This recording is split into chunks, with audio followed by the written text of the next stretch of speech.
J'ai enfin vu Dragon Ball Super Super Hero. C'est un bon film, étonnamment. Ceux qui me suivent depuis quelques temps le savent, je suis pas super fan de Dragon Ball Super. Beaucoup d'incohérences, beaucoup de retcon du canon de Dragon Ball. Donc j'aime pas beaucoup Dragon Ball Super. Sauf Dragon Ball Super Broly, il était vraiment cool. Le personnage a été bien traité. Il est pour moi, et je sais que ça fait débat, plus approfondi que le Broly de Dragon Ball Z. Mais ce film-là, Dragon Ball Super Super Hero, je le trouve encore mieux réussi. Et je vais vous expliquer pourquoi. Pour commencer, on va faire un court résumé de l'histoire. Le leader du ruban rouge, Red, avait un fils qui s'appelle Magenta. Le docteur Gero avait un petit-fils qui s'appelle le docteur Edo. Magenta contacte Edo, ils font du bise ensemble, ils créent des nouveaux androïdes et ils veulent péter la gueule de Goku et de ses compagnons. Voilà. En gros, c'est ça l'histoire, c'est le synopsis. Le scénario tient sur un post-it. Ça reste résume en quelques lignes, en quelques phrases. C'est quand même pas hyper approfondi, mais la façon dont il est amené dans le film par Magenta, j'ai trouvé ça suffisamment habile pour que ce soit intéressant. En fait, Magenta contacte le docteur Edo et il fait passer Goku et tous ses potes, la Bulma, la Capsule Corporation, pour une organisation criminelle. Il fait passer Cell, donc la créature du docteur Gero, grand-père, pour une arme capable de préserver la paix finalement. Et j'ai trouvé ça suffisamment habile parce que, effectivement, si on ne connaît pas le déroulé des aventures de Goku, c'est un point de vue qui peut se concevoir. Et j'ai trouvé ça vraiment intéressant. Donc, il crée des nouveaux androïdes. Ils viennent pour péter la gueule de Goku et Vegeta par la capture, le kidnapping de Pan. Piccolo s'infiltre dans le QG du ruban rouge, etc. Vous avez vu le film, vous savez. C'est pas la peine de tergiverser. En parallèle des androïdes Gamma 1 et Gamma 2 que le docteur Edo a créé, il a aussi créé à la demande de Magenta, parce que lui il était pas d'accord. C'est assez important quand même, ça fait partie de la psychologie du personnage. Il est pas mauvais, il veut pas dominer le monde, il a créé Cell Max. Donc j'avais eu peur au début moi que ce soit un revival de Cell. Le manga Dragon Ball Super fait revenir Freezer pour la 4e fois. J'avais peur qu'il fasse pareil dans ce film. Finalement, non. C'est pas le même Cell. Lui, il s'appelle Cell Max. Il apporte pas grand chose. Il apporte du spectacle.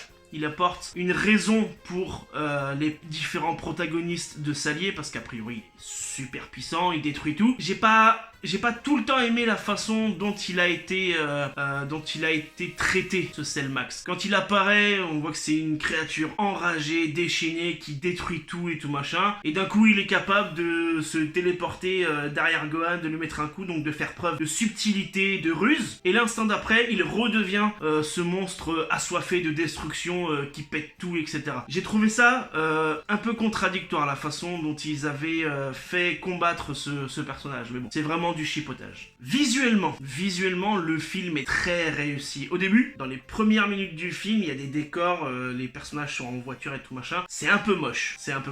J'avais peur que ce soit ça tout le film. Mais finalement, les décors, notamment quand on s'en rend bien compte, quand Gamma 2 attaque Piccolo, les décors sont hyper jolis. Les animations sont hyper fluides, ça bouge tout le temps. Si vous comparez avec l'anime Dragon Ball Z, les autres animes de l'époque, même Dragon Ball Super, lorsqu'un personnage parle, il est le seul à être animé, les autres personnages sont statiques. Là, grâce à la CGI, ce n'est pas le cas. Tout est vivant, tout bouge, tout respire, c'est vraiment... Il n'y a pas d'autre mot, c'est vraiment vivant. Si on regarde des scènes de dialogue, pendant que le personnage parle, les autres personnages, ils réagissent, ils bougent, ils regardent, ils sont interpellés par d'autres choses. Gamma 1 fait des pirouettes, Gamma 2 lui dit non, tout machin. C'est vraiment hyper vivant et visuellement, c'est hyper agréable à l'œil. Les scènes de combat sont bien chorégraphiées, il y a beaucoup moins d'échanges de coups hyper rapides, de mouvements de caméra qui fait que les personnages ils vont hyper vite, on n'arrive pas à les suivre et tout machin. Il n'y a pas ça dans le film, c'est vraiment de l'art martial, c'est vraiment des combats qui sont chorégraphiés et c'est cohérent. Je reproche souvent à l'anime Dragon Ball Super de n'être que des échanges de Kikoa sans chorégraphie, et en plus c'est souvent de l'animation très feignante, et dans le manga les chorégraphies sont vraiment incohérentes. Toyotaro il est mauvais en chorégraphie de combat. Bref, ce film là il est très bon, les combats sont très bien chorégraphiés, c'est beau, il y a de l'humour en plus, souvent l'humour il est bien distillé, c'est pas lourd, c'est pas pipi caca. On peut noter aussi la relation entre Pan et Piccolo qui est vraiment touchante, c'était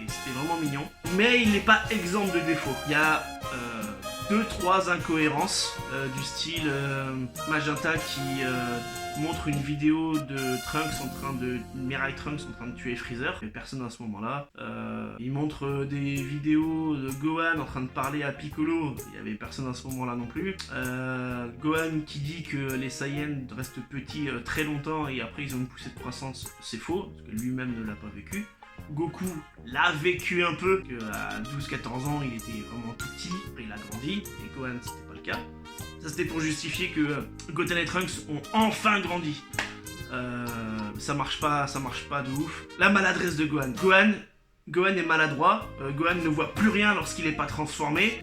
Alors évidemment, le truc du Senzu qu'il n'arrive pas à rattraper, c'est un clin d'œil à l'arc-bout, mais pourquoi l'avoir fait quoi? Ça n'apporte rien, ça discrédite un peu le personnage de Gohan. S'il avait fallu introduire qu'un seul Senzu, il fallait n'en faire donner qu'un seul Piccolo quoi. Donc voilà. En conclusion, le film est quand même très réussi, il est très beau, le scénario est pas ouf, mais il est quand même sympa et suffisamment bien amené pour pas être un truc... voilà, il est habile. Il n'est pas hyper approfondi, mais il est habile. Les nouveaux personnages de Gamma 1 et de Gamma 2 sont drôles. En plus, Gamma 2 est doublé par Donald Renew, que j'aime beaucoup. Donc c'était super sympa. Je crois que c'est sa première itération dans la licence Dragon Ball. Donc bienvenue Donald, j'espère que ça continuera pour toi. Et voilà, donc le film, pour moi, c'est une vraie réussite. Il est visuellement très bien, c'est super animé, super bien animé. Les combats sont réussis, les personnages sont réussis. Même Cellmax pour qui j'avais des craintes en fait, ça va, c'est pas un revival de Cell donc c'est pas dérangeant. Et pour moi, il est mieux que Broly parce que il est mieux rythmé. Effectivement, Broly avait une vraie séparation entre la partie scénario et la partie combat. Le film était divisé en deux. Là, ce n'est pas le cas. Là, c'est vraiment mieux rythmé, c'est vraiment mieux amené. Pendant les phases de combat, il y a du dialogue.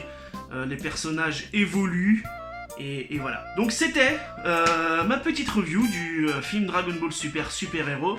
N'hésitez pas à me contacter si vous souhaitez avoir ce genre de petites figurines dans vos collections. Donc des tableaux en pixel art, des figurines en pixel art ou des figurines en impression 3D. Vous pouvez utiliser mes réseaux sociaux pour me contacter. Vous passez votre commande, on discute de la composition de votre figurine, de votre tableau. Et puis c'est parti, vous le recevez chez vous, et c'est bonne idée. Salut!